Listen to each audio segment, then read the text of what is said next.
Hi friends, நம்ம இன்றைக்கி பார்க்க போகிற ரெசிபி என்னென்னா பன்னீர் பட்டர் மசாலா. அது இன்றைக்கி எப்படி வந்து ஃப்ரெஷ் க்ரீம் இல்லாமல் பண்ணலான்னு சொல்லிட்டு பார்க்கலாம். ஃபஸ்ட்டு ஒரு கடாயில் பட்டர் போட்டு பட்டை, லவங்கம், ஏலக்காய், பிரிஞ்சி இலை, மிளகு எல்லாத்தையும் போட்டு நல்லா வதக்கணும்.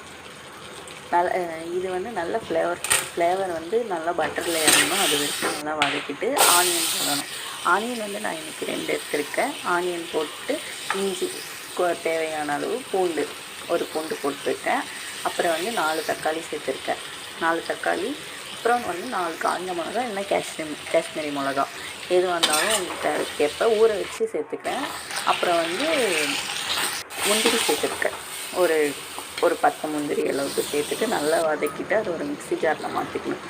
அதை நல்லா ஒரு ஃபைன் பேஸ்ட்டாக வச்சுட்டு இன்னொரு கடாயில் வந்து பட்டர் போட்டு காஷ்மீரி மிளகாத்தூளும் தனியாத்தூள் போட்டுட்டு நல்லா வதக்கிட்டு அதோட பச்சை வாசனை போனோடனே நம்ம அரைச்சி வச்சுருக்கிறத ஊற்றிட்டு அது கூட தண்ணி சேர்த்துட்டு நம்மளுக்கு கஸ்தூரி மேத்தி போட்டால் ரெஸ்டாரண்ட் ஸ்டைலில் வரும். அதனால் கஸ்தூரி மேத்தியும் போட்டுட்டு நல்லா வந்து அதோட பச்சை வாசனை போகிற அளவுக்கு ஸ்லோ ஃப்ளேம்லேயே வச்சு நல்லா கொதிக்க வைக்கணும்.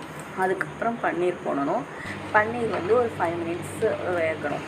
அதனால் ஒரு ஸ்லோவாக வச்சு நம்ம நல்லா வேக வச்சுட்டா பன்னீர் ரெடி ஆகிடும்.